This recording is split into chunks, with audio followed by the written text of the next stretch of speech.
Bonjour à tous, bienvenue sur Grand Lille TV. On fait tout de suite le tour de l'actualité près de chez vous. Mais avant, un mot sur votre météo. On devrait avoir de la grisaille toute la semaine avec quelques averses. À part demain, ce mardi, le soleil devrait pointer le bout de son nez. Les températures seront entre 15 et 19 degrés en moyenne toute la semaine. Un point plus complet sur votre météo en fin d'édition. Une figure de l'extrême droite lilloise, Claude Herman, est jugée à partir de ce lundi devant le tribunal correctionnel de Lille avec 9 autres prévenus. L'homme est soupçonné d'être au cœur d'un trafic d'armes qui aurait notamment servi lors de l'attentat de l'Hyper Cacher. Vincent Vieillard, dites-nous en plus sur cette affaire. Claude Herman, marchand d'armes ou indique? Ce sera la difficile question à laquelle va devoir répondre le tribunal correctionnel de Lille. Un dossier lourd dans lequel plane l'ombre de la tuerie de l'Hyper Cacher en janvier 2015. 5 armes passées par le nord de la France ont en effet été retrouvées aux côtés d'Amedi Koulibaly, le terroriste qui avait finalement été abattu par les forces de l'ordre. En plus de ça, quelques semaines plus tard, la douane intercepte une jeune femme en possession d'armes neutralisées venues de Slovaquie. Les forces de l'ordre accusent à ce moment-là Claude Herman d'avoir importé ces armes pour les remettre en état et ensuite les revendre sur le marché noir. En tout, il pourrait avoir participé à un trafic entre 150 et 250 armes à feu. Claude Herman, figure de l'extrême droite identitaire à Lille, sera donc dans le box des accusés toute la semaine, mais il ne sera pas seul. Il a fait convoquer 5 gendarmes, dont un colonel, pour une explication précise face à la cour quant à son rôle ou non d'indique. Une cour qui sera en tout cas sous très haute surveillance toute la semaine, que ce soit du côté de la sécurité, avec notamment des doubles portiques à l'entrée. Les débats, eux aussi, seront particulièrement regardés. Le Parti socialiste a fait sa rentrée. Samedi, 250 socialistes se sont rassemblés pour mettre au point leur stratégie pour cette année et surtout trouver des solutions. Nous sommes, vous le savez, opposés à ces ordonnances, à la fois pour des raisons de méthode et à la fois sur le fond.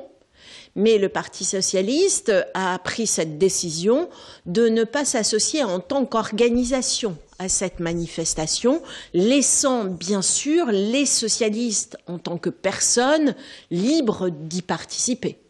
Nous soutenons d'une manière plus générale et plus simple, peut-être, nous soutenons ces mouvements de protestation par rapport à ces ordonnances. Nous n'y participons pas en tant qu'organisation politique, pour des raisons que vous connaissez, par rapport aux syndicats, pour ne pas mélanger, formation politique et formation syndicale. Et on continue ce journal avec les résultats d'une étude sur l'état de santé des enfants prématurés. Cette étude révèle que les prématurés nés entre 22 et 34 semaines survivent mieux qu'il y a 20 ans. Aujourd'hui, un bébé né avant 7 mois de grossesse a 80% de chances de rester en vie. Il y a 20 ans, on parlait de 74%.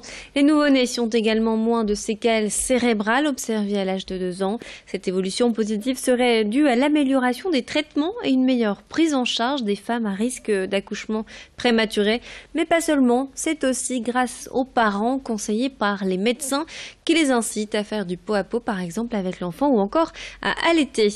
Alexis Tessy a rencontré l'une des spécialistes qui a coordonné cette étude.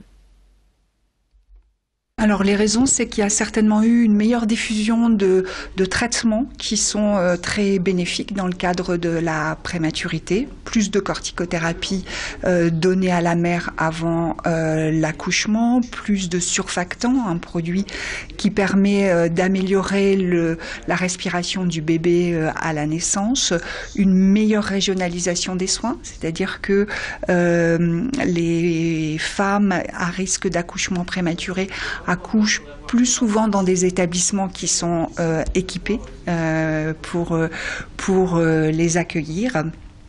Et puis au-delà de ça, il y a eu une diffusion d'un certain nombre de pratiques qui sont favorables au développement des enfants, une ouverture plus grande des services aux parents, plus de pot à pot, plus d'allaitement maternel. Et tout de suite, un mot de musique avec Emma de la radio Métropolis. Bonjour Emma. Bonjour Céline. Bonjour Emma. Alors cette semaine, honneur au roi de la pop, on parle de Michael Jackson. Effectivement, un titre inédit vient de sortir, ça s'appelle Blood on the Dance Floor versus Dangerous, 2 albums des années 90. Un mash-up réalisé par le duo The White Panda, c'est officiellement le premier extrait de son futur album, autre album posthume Scream, un best-of de 14 titres. Et déjà au vu de la tracklist, ça s'annonce assez sombre, des titres dark dans l'univers fantastique de Michael Jackson, un petit peu comme Thriller, Ghost ou encore Scream, en duo avec sa sœur Janet Jackson. Et alors, est-ce qu'on connaît déjà la date de sortie de l'album ? Et oui, l'album sortira le 29 septembre dans quelques jours et une édition spéciale, un CD vinyle qui brille dans le noir est prévu aussi pour le 27 octobre, juste avant Halloween, date qui n'est pas choisie au hasard par son label puisque Michael Jackson adorait cette période, se déguiser, les costumes, les transformations. C'est donc un petit clin d'œil au roi de la pop. Vous êtes friand de gadgets insolites, eh bien 3 jeunes Lillois ont créé le site internet qui va vous ruiner. Le site s'appelle commentseruiner.com. 4200 produits farfelus sont proposés, du tapis de golf pour toilette au stylo qui envoie des décharges électriques. Il y en a pour tous les goûts. Les prix varient entre 5 et plusieurs dizaines de milliers d'euros pour les plus belles pièces. Pour l'instant, les 3 jeunes Lillois ont réussi leur pari puisque chaque jour, 30 à 200 objets sont vendus via le site internet. On écoute tout de suite l'un des entrepreneurs au micro d'Alexis Tessier. Il y a vraiment de tout, que ce soit pour des cadeaux de Saint-Valentin, cadeaux de Noël.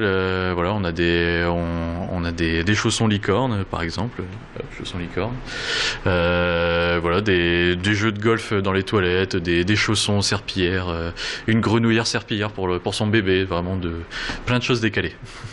On se promène sur internet, on a quelques sites qui nous permettent de sourcer tout ça, et puis dès qu'un objet nous plaît, qu'un partenaire nous plaît, on les référence sur Comment se ruiner. Et tout de suite, retrouvez votre météo complète. Restez avec nous.